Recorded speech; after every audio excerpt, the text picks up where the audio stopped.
Hello hello dear students. आप लोगों ने आप लोगों में से किसने जो है लोहे से चुम्बक बनाने की कोशिश की है? आजकल तो इंटरनेट का ज़माना है। यूट्यूब पर आप देखिए तो हर चीज़ बनाने की विधि आपको यूट्यूब पर मिल जाएगी। लेकिन एक हमारा ज़माना था, हम लोग चुम्बक बनाने की बेवकूफ़ियाँ करते थे। और उस समय चुम्बक बनाने के लिए एक दूसरे को बेवकूफ़ बनाया करते थे।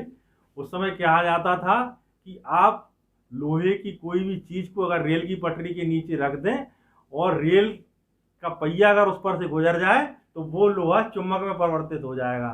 कई लोगों ने कोशिश भी की होगी, हमारे ज़माने के लोगों ने, लेकिन वो सफल नहीं हुए। लेकिन एक सिंपल सी चीज़ अगर हम देखें, सपोज करिए ये एक मैग्नेट है,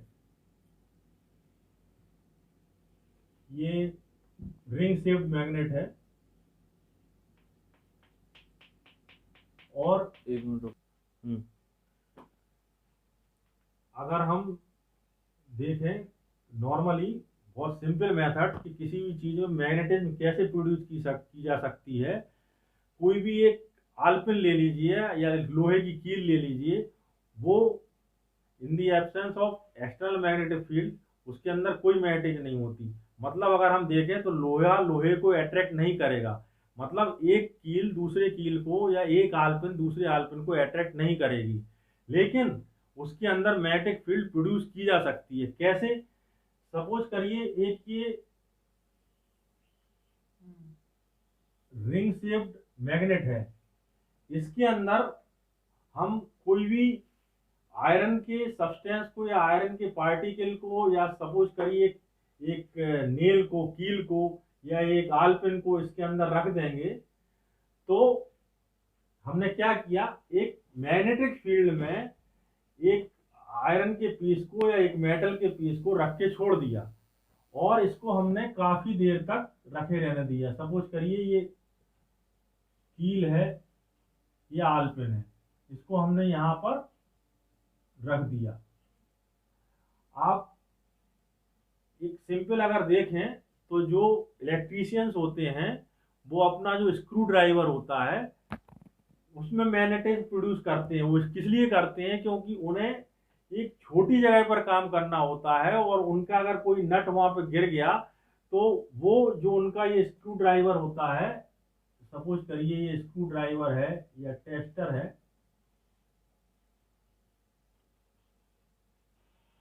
जिससे कि स्क्रू कसा जाता है। तो ये सपोज करिए ये कोई ऐसी जगह में गिर गया जहां पर कि अपना हाथ नहीं पहुंच सकता या उनका हाथ नहीं पहुंच सकता उसको निकालने के लिए, और उसको निकाल के उन्हें वापस उसे कसना है। तो इसमें वो एक मैग्नेटिक फील्ड प्रोड्यूस कर लेते हैं। इस जो ये आयरन का जो इसका वो होता है, तो जैसे ही वो स्क्रू के पास इसको ले जाते हैं तो स्क्रू को अपने आप कैच कर लेता है और उसको स्क्रू को निकाल कर वापस अपनी जगह पे कस लेते हैं। तो ये कैसे होता है? ये ऐसा होता है कि जब ये एक तरह की रिंग मैग्नेट है, इस रिंग मैग्नेट में इस स्क्रू ड्राइवर को छोड़ दिया जाता है काफी देर के लिए, तो इसके अंदर मैग्नेटिक फील्ड प्रोड्यूस हो जाती है, यानी इसके अंदर मैग्नेट बन जाती है। अपन ट्रेडिशनल लैंग्वेज में कहें तो इसके अंदर मैग्नेट बन जाती है। इसी तरह से अगर इस रिंग शेप्ड मैग्नेट के बीच में या इसकी मैग्नेटिक फील्ड के प्रभाव में इन कील को या आल्पिन को रख दिया जाता है तो उनके अंदर भी मैग्नेटिक फील्ड प्रोड्यूस हो जाती है, यानी वो मैग्नेट बन जाती हैं। ऐसा कैसे होता है? मतलब ऐसा क्या चेंज हो गया इसके अंदर कि एक सिंपल सा लोहा, एक सिंपल सा आयरन, एक सिंपल सी कील, एक सिंपल सा आल्पिन मैग्नेट में चेंज हो गया? ऐसा क्या हो गया और कैसे हो गया? इसको समझने के लिए हमें समझना होगा एटॉमिक थ्योरी ऑफ मैग्नेटिज्म।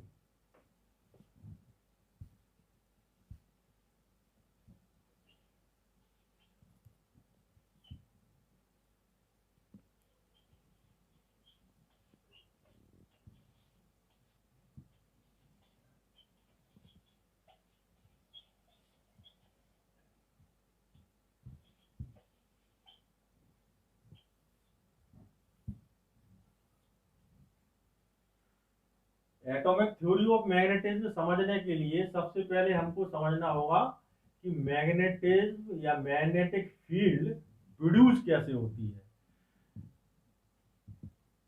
जब कोई चार्ज या चार्ज पार्टिकल मूव करता है तो वो मैग्नेटिक फील्ड उसके चारों तरफ प्रोड्यूस होती है। इलेक्ट्रिक फील्ड अगर चार्ज रुका है तो भी प्रोड्यूस होगी और चल रहा है तो भी प्रोड्यूस होगी, लेकिन मैग्नेटिक फील्ड जब भी प्रोड्यूस होगी जब कोई चार्ज मूविंग है, यानी मूवमेंट कर रहा है। सपोज करिए ये ई सपोज करिए क्यू कूलम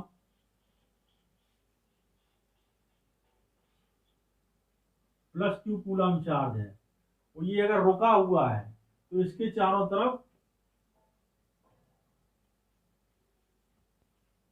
केवल इलेक्ट्रिक फील्ड प्रोड्यूस होगी।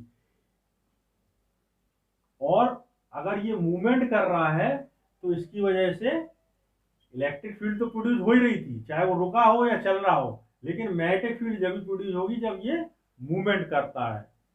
अब दोनों में डिफरेंस डायरेक्शंस का भी है कि इलेक्ट्रिक फील्ड जो प्रोड्यूस होती है वो जिस प्लेन में चार्ज रखा होता है उसी प्लेन में इलेक्ट्रिक फील्ड की डायरेक्शन भी होती है। लेकिन मैग्नेटिक फील्ड की डायरेक्शन जिस प्लेन में मैग्नेटिक फील्ड जिस प्लेन में चार्ज का मूवमेंट हो रहा होता है उसके परपेंडिकुलर प्लेन में मैग्नेटिक फील्ड प्रोड्यूस होती है। सपोज करिए ये बोर्ड है, बोर्ड एक प्लेन है और इस बोर्ड पर चार्ज इस डायरेक्शन में मूव कर रहा है, तो जो मैग्नेटिक फील्ड की डायरेक्शन होगी वो इस डायरेक्शन में होगी, मतलब perpendicular to the board, toward outward और इनवर्ड। तो ये दोनों में डिफरेंस है। अब यहां पर एक स्पेसिफिक मूवमेंट की बात करते हैं, सर्कुलर मूवमेंट की। अगर कोई चार्ज या करंट भी किस वजह से प्रोड्यूस होती है? चार्ज की मूवमेंट की वजह से। सपोज करिए कोई करंट सर्कुलर पाथ कवर करती है तो उसकी वजह से मैग्नेटिक फील्ड प्रोड्यूस होगी।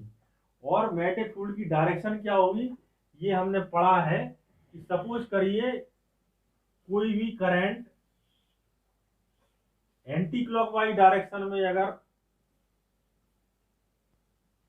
कोई सर्कुलर पाथ कवर करती है तो हम जिस तरफ से देख रहे हैं उस तरफ एन बनेगा, यानी नॉर्थ पोल बनेगा, और उसकी अपोजिट डायरेक्शन में साउथ पोल बनेगा।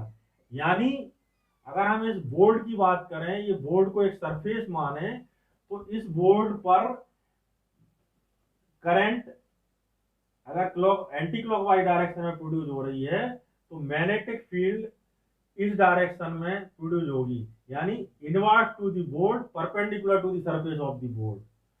इसी तरह से अगर करंट क्लॉकवाइज डायरेक्शन में एक सर्कुलर पाथ कवर करती है तो यहां पर साउथ पोल बनेगा। यानी जो मैग्नेटिक फील्ड की डायरेक्शन होगी वो हमेशा नॉर्थ टू साउथ होती है, यानी नॉर्थ इसके पीछे है और साउथ टुवर्ड अस यानी टुवर्ड मी है। तो ये सपोज करो ये मार्कर का जो पॉइंट है ये मैग्नेटिक फील्ड की डायरेक्शन को शो करता है, तो इसमें जो मैग्नेटिक फील्ड की डायरेक्शन होगी वो ये होगी, यानी perpendicular to the board towards outside. तो ये हो गई करंट की बात।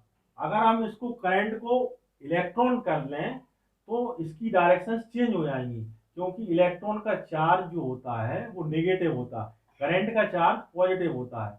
तो इलेक्ट्रॉन्स की वजह से ही इलेक्ट्रिसिटी प्रोड्यूस होती है, लेकिन इलेक्ट्रॉन्स की वजह से जो इलेक्ट्रिसिटी प्रोड्यूस होती है या इलेक्ट्रिक करंट प्रोड्यूस होती है उसकी डायरेक्शन इलेक्ट्रॉन के मूवमेंट की डायरेक्शन की अपोजिट डायरेक्शन में होती है। सपोज करिए ये इलेक्ट्रॉन ये कंडक्टर है, इसमें ए टू बी डायरेक्शन में सपोज करिए इलेक्ट्रॉन मूव कर रहे हैं, तो करंट की डायरेक्शन बी टू ए होगी, यानी अपोजिट डायरेक्शन में। इसी तरह से अगर हम इस केस में देखें तो अगर इसमें करंट की डायरेक्शन एंटी क्लॉकवाइज है तो इलेक्ट्रॉन्स के मूवमेंट की डायरेक्शन क्लॉकवाइज होगी। इसी तरह से इसमें इलेक्ट्रॉन्स की मूवमेंट की डायरेक्शन एंटी क्लॉकवाइज होगी। तो यानी इस केस को अगर हम देखें इन रेफरेंस टू इलेक्ट्रॉन्स, तो जब इलेक्ट्रॉन क्लॉकवाइज डायरेक्शन में मूव करते हैं तो हमारी तरफ नॉर्थ पोल बनेगा, उसके भीतर साउथ पोल बनेगा।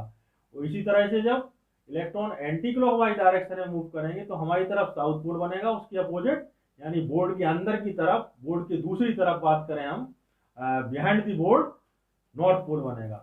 तो इसी तरह से इसी पर डिपेंड करता है atomic theory of magnetism. Electrons की मूवमेंट दो तरह से होते हैं, एक तो इलेक्ट्रॉन न्यूक्लियस के चारों तरफ रिवॉल्व करता है इस तरह से अलग अलग ऑर्बिट्स में, और दूसरा ये अपने एक्सिस के अराउंड स्पिन भी करता है या रोटेट भी करता है, जस्ट लाइक अर्थ। जिस तरह से हम अर्थ की बात करें तो अर्थ अपने एक्सिस पर रोटेट भी कर रही है और सन के अराउंड रिवॉल्यूशन भी हो रहा है। इसी तरह से इलेक्ट्रॉन का भी है, इलेक्ट्रॉन अपने एक्सिस पर रोटेट भी कर रहा है इस तरह से, और न्यूक्लियस के चारों तरफ रिवॉल्व भी कर रहा है। तो अब हम देखें इसमें, ये हम इसमें सर्कुलर पाथ की बात कर रहे थे, यहाँ पर हमने सर्कुलर पाथ समझाया था। यहाँ भी सर्कुलर पाथ दो तरह के बन रहे हैं। एक सर्कुलर पाथ बन रहा है इसके रिवॉल्यूशन की वजह से इलेक्ट्रॉन्स के, जो कि ये न्यूक्लियस के चारों तरफ रिवॉल्व कर रहा है। तो इस सर्कुलर पाथ में जब ये इलेक्ट्रॉन्स या नेगेटिव चार्ज रिवॉल्व करेगा तो इसकी वजह से भी मैग्नेटिक फील्ड प्रोड्यूस होगी। और नंबर दूसरा, एक सर्कुलर पाथ ये अपने एक्सिस के चारों तरफ रोटेट करेगा तो उसकी वजह से भी ये सर्कुलर पाथ बनेगा, तो उसमें भी एक मैग्नेटिक फील्ड प्रोड्यूस होगी। लेकिन जो इसके रिवॉल्यूशन अराउंड न्यूक्लियस की वजह से मैग्नेटिक फील्ड प्रोड्यूस होती है वो वीक होती है। उसका रीजन ये है कि जो इसकी रिवॉल्यूशन की स्पीड होती है as compare to the speed of spin around its axis, वो बहुत कम होती है। स्पिन की स्पीड बहुत ज़्यादा होती है, इसलिए जो स्पिन की वजह से मैग्नेटिक फील्ड प्रोड्यूस होती है वो स्ट्रॉन्ग होती है, और जो इसके इलेक्ट्रॉन के रिवॉल्यूशन अराउंड न्यूक्लियस की वजह से मैग्नेटिक फील्ड प्रोड्यूस होती है वो वीक होती है या नेग्लेजिबल होती है। उसे हम नेग्लेजिबल मानते हैं, या हम ये मानते हैं कि जो भी एटम हैं उनमें जो मैग्नेटिक फील्ड है वो इलेक्ट्रॉन्स के स्पिन की वजह से है। तो ये क्लियर हो गया कि जो भी किसी भी एटम के अंदर मैग्नेटिक फील्ड होती है वो इलेक्ट्रॉन्स के स्पिन की वजह से होती है। अब अगर कोई सपोज करिए, हमने यहाँ एक सिंपल पहले बात करी थी कि यहाँ पे हमने कील ले ली थी, आलपिन ले लिया था या स्क्रू ड्राइवर ले लिया था। अब इसको जब हम एक्सटर्नल मैग्नेटिक फील्ड में नहीं रख रहे थे तो उसके अंदर मैग्नेट नहीं थी। उसका कारण क्या था? उसका रीजन ये था कि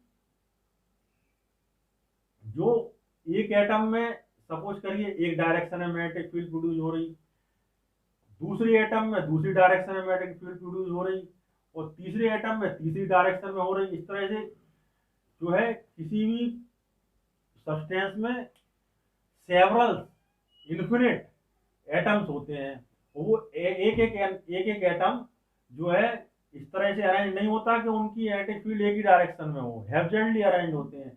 मतलब एक डायरेक्शन में एक एटम की वजह से मैग्नेटिक फील्ड, दूसरे डायरेक्शन में दूसरे एटम की वजह से, अल्टीमेटली वो एक दूसरे की मैग्नेटिक फील्ड को कैंसिल कर देते हैं, यानी रिजल्टेंट मैग्नेटिक फील्ड जीरो होती है। तो in the absence of external magnetic field किसी भी सब्सटेंस में कोई भी मैग्नेटिक फील्ड नहीं होती या उसके अंदर कोई भी मैग्नेटिज्म नहीं होता है, क्योंकि एक एटम का मैग्नेटिक फील्ड दूसरे एटम की मैग्नेटिक फील्ड को खत्म कर देते हैं, उसको कैंसिल कर देते हैं। लेकिन जब उनको एक्सटर्नल मैग्नेटिक फील्ड में रखा जाता है तो उसमें किस वजह से मैग्नेटिक फील्ड प्रोड्यूस हो जाती है, उसको देखते हुए इनको जो मैग्नेटिक सब्सटेंसेज हैं उनको 3 पार्ट में डिवाइड किया है। नंबर 1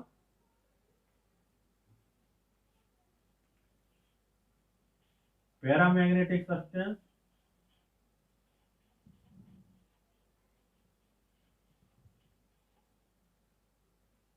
नंबर 2 डायमैग्नेटिक,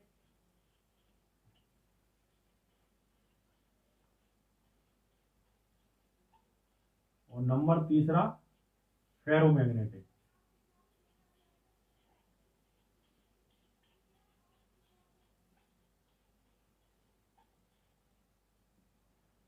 अब पैरामैग्नेटिक सब्सटेंसेस क्या है? पैरामैग्नेटिक सब्सटेंस वो सब्सटेंस है जिनमें अनपेयर्ड इलेक्ट्रॉन होते हैं, कुछ ना कुछ इसमें अनपेयर्ड इलेक्ट्रॉन होते हैं।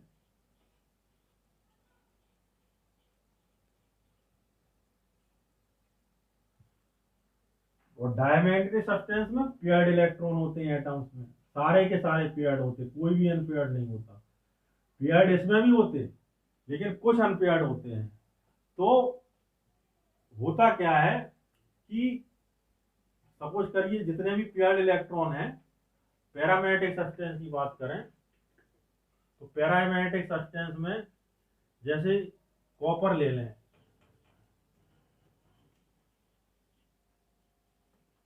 कॉपर का एटॉमिक नंबर कितना है? 29, यानी इसमें 29 इलेक्ट्रॉन्स होंगे। तो ये किस तरह से डिवाइड होते हैं? 2, 8, 18, 1। ये 2 पेयर हैं, 8 भी पेयर्ड है, 18 भी पेयर्ड है, और लेकिन ये 1 अनपेयर्ड है। तो जो भी पेयर्ड इलेक्ट्रॉन होते हैं वो क्या करते हैं, इस तरह से रहते हैं, एक इस डायरेक्शन में स्पिन कर रहा है तो दूसरा इस डायरेक्शन में स्पिन कर रहा है। मतलब इसका अगर हम पूरा सर्कुलर पाथ कवर करें तो ये ऐसा स्पिन कर रहा है, ये इस तरह से स्पिन कर रहा है। तो इसका कैसा हो गया स्पिन? Anti clockwise. तो इसमें क्या बनेगा? हमारी तरफ साउथ पोल। और इसका कैसा हो गया? एंड इसका कैसा हो गया?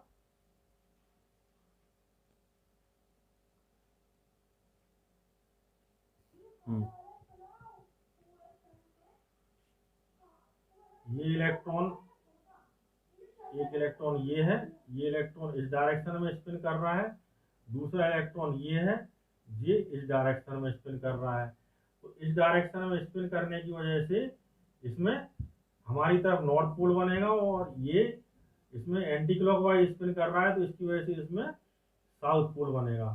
तो इसकी वजह से मैग्नेटिक फील्ड जो प्रोड्यूस होगी वो ऐसे प्रोड्यूस होगी, और इसकी वजह से मैग्नेटिक फील्ड जो प्रोड्यूस होगी वो ऐसे प्रोड्यूस होगी। तो ये एक दूसरे के मैग्नेटिक फील्ड को कैंसिल कर देंगे, यानी जितने भी पेयर्ड इलेक्ट्रॉन होते हैं उसकी वजह से उनमें कोई भी मैग्नेटिक फील्ड नहीं होती। लेकिन जो इसमें आखिरी इलेक्ट्रॉन, जो हमने कॉपर की बात करें तो इसमें एक आखिरी अनपेयर्ड इलेक्ट्रॉन है, उसकी वजह से क्योंकि वो एक डायरेक्शन में स्पिन करेगा, उसको कैंसिल करने के लिए अपोजिट डायरेक्शन में स्पिन करने वाला दूसरा इलेक्ट्रॉन है नहीं, इसलिए ऐसे एटम्स जिनमें अनपेयर्ड इलेक्ट्रॉन होते हैं उनकी वजह से उन एटम में कुछ ना कुछ मैग्नेटिक फील्ड होती है उस अनपेयर्ड इलेक्ट्रॉन की वजह से, क्योंकि उस मैग्नेटिक फील्ड को कैंसिल करने वाला अपोजिट डायरेक्शन में स्पिन करने वाला इलेक्ट्रॉन, उनमें उसके जोड़े वाला इलेक्ट्रॉन उसमें नहीं होता है। तो उसकी वजह से, यानी अनपेयर्ड इलेक्ट्रॉन की वजह से उस एटम में कुछ ना कुछ मैग्नेटिक फील्ड होती है। लेकिन होता क्या है, जब जैसा कि हमने पहले बात करी थी कि जब इसको एक्सटर्नल मैग्नेटिक फील्ड में नहीं रखते हैं तो एक एटम में कुछ मैग्नेटिक फील्ड है, दूसरे एटम में कुछ मैग्नेटिक फील्ड है, तीसरे एटम में कुछ मैग्नेटिक फील्ड है इसी अनपेयर्ड इलेक्ट्रॉन की वजह से, तो वो एक दूसरे को कैंसिल कर देंगे। क्यों? क्योंकि एक की मैग्नेटिक फील्ड एक डायरेक्शन में, दूसरे की मैग्नेटिक फील्ड दूसरे डायरेक्शन में, तीसरे की मैग्नेटिक फील्ड तीसरे डायरेक्शन में। लेकिन जब आप इसको एक्सटर्नल मैग्नेटिक फील्ड में रखते हैं तो क्या होता है, ये एटम इस तरह से अरेंज हो जाते हैं कि उनकी सारों की सारी जो मैग्नेटिक फील्ड है वो एक्सटर्नल मैग्नेटिक फील्ड की डायरेक्शन में प्रोड्यूस होने लगती है। अब दूसरी बात करेंगे डायमैग्नेटिक सब्सटेंस की। इसकी डायमैग्नेटिक सब्सटेंस में सारे एटम्स पेयर्ड होते हैं। तो पेयर्ड एटम्स की वजह से, जैसा कि हमने पहले बताया कि एक एटम की वजह से जितनी मैग्नेटिक फील्ड प्रोड्यूस होती है वो एक डायरेक्शन में होती है, दूसरे एटम की स्पिन की वजह से जो मैग्नेटिक फील्ड होती है वो दूसरी डायरेक्शन में होती है, इसलिए वो एक दूसरे को कैंसिल कर देते हैं।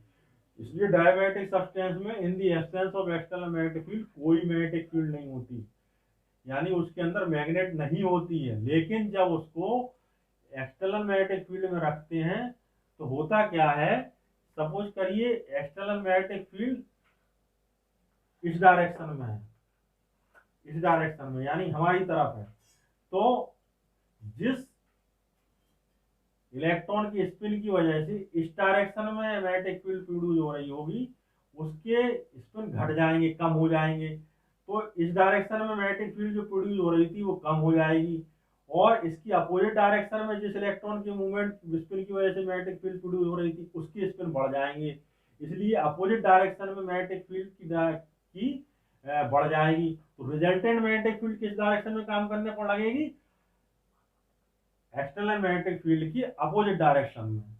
मतलब एक बार फिर से रिपीट करता हूं, जो एक्सटर्नल मैग्नेटिक फील्ड है उस डायरेक्शन में मैग्नेटिक फील्ड जिस इलेक्ट्रॉन की स्पिन की वजह से प्रोड्यूस हो रही थी उसका स्पिन कम हो जाते हैं, उनकी स्पिन काउंट घट जाते हैं, और जिस इलेक्ट्रॉन की स्पिन की वजह से मैग्नेटिक फील्ड अपोजिट डायरेक्शन में प्रोड्यूस हो रही थी एक्सटर्नल मैग्नेटिक फील्ड की उसके स्पिन बढ़ जाते हैं, इसलिए resultant magnetic field external magnetic field की अपोजिट डायरेक्शन में प्रोड्यूस होने लगती है in the presence of external magnetic field. ये हो गया डायमैग्नेटिक सब्सटेंस। ठीक है, अब बात करते हैं फेरोमैग्नेटिक सब्सटेंस की। तो फेरोमैग्नेटिक सब्सटेंस जो होते हैं वो इन दोनों में जो मैग्नेटिक फील्ड प्रोड्यूस होती है वो वीक मैग्नेटिक फील्ड प्रोड्यूस होती है, मतलब एक्सटर्नल मैग्नेटिक फील्ड में रखने पर भी वीक मैग्नेटिक फील्ड प्रोड्यूस होती है। लेकिन फेरोमैग्नेटिक सब्सटेंस में स्ट्रॉन्ग मैग्नेटिक फील्ड प्रोड्यूस होती है। और जो हम बात कर रहे थे आयरन की, वो आयरन क्या है, एक फेरोमैग्नेटिक सब्सटेंस ही है। फेरस मतलब आयरन, उसी से टर्म बना है फेरोमैग्नेटिक सब्सटेंस। तो होता क्या है, जो फेरोमैग्नेटिक सब्सटेंस होते हैं उनके जो एटम्स हैं वो ग्रुप्स में रहते हैं हमेशा, उन ग्रुप्स को कहते हैं डोमेन्स। सपोज करिए इस तरह से अगर हम बनाएं एक सब्सटेंस को, तो इसमें जो एटम रहेंगे वो डोमेन्स में रहेंगे, एक डोमेन ये है, एक डोमेन ये है, एक डोमेन ये है, और ये जो डोमेन्स होते हैं उनके जितने भी इलेक्ट्रॉन होते हैं वो इस तरह से अरेंज रहते हैं, या इस तरह से वो रहते हैं अरेंज, एक दूसरे को अरेंज करके रखते हैं वो, कि उनकी मैग्नेटिक फील्ड एक डायरेक्शन में प्रोड्यूस करती है। मतलब इस डोमेन के जितने भी एटम्स हैं उनकी मैग्नेटिक फील्ड सारी एक ही डायरेक्शन में प्रोड्यूस होगी, सपोज करो इस डायरेक्शन में, और इस वाले डोमेन की जो मैग्नेटिक फील्ड है वो इस डायरेक्शन में, सारे जितने भी इसके एटम्स हैं वो इसी डायरेक्शन में मैग्नेटिक फील्ड प्रोड्यूस करेंगे, और इसकी मैग्नेटिक फील्ड इस डायरेक्शन में प्रोड्यूस होगी, इसकी मैग्नेटिक फील्ड इस डायरेक्शन में प्रोड्यूस होगी। तो ये कंडीशन रहती है in the absence of external magnetic field, मतलब इसकी वजह से जो मैग्नेटिक फील्ड प्रोड्यूस हुई वो इस तरफ है, इसकी वजह से मैग्नेटिक फील्ड प्रोड्यूस हुई वो इस तरफ है, इसकी वजह से मैग्नेटिक फील्ड प्रोड्यूस हुई वो इस तरफ है, इसकी वजह से मैग्नेटिक फील्ड प्रोड्यूस हुई वो इस तरफ है, एक दूसरे के सबने कैंसिल कर दिया। यानी in the absence of external magnetic field उसमें कोई भी मैग्नेटिक फील्ड नहीं होती है।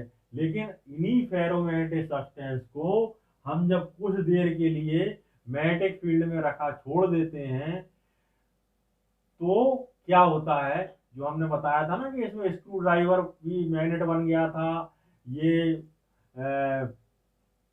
आयरन नेल या कील या आलपिन, जो भी हमने इसमें आयरन सब्सटेंस रखे थे वो मैग्नेट बन गई थी। वो कैसे बन जाती है वो यहाँ एक्सप्लेन कर रहा हूं मैं। मतलब दो कंडीशन हो सकती है इसमें। अगर हम इसको वीक मैग्नेटिक फील्ड में रखते हैं तो क्या होगा, सपोज करो हमने इसको वीक एक्सटर्नल मैग्नेटिक फील्ड में रखा, ये एक्सटर्नल फील्ड है इस डायरेक्शन में है और ये वीक है, तो क्या होगा,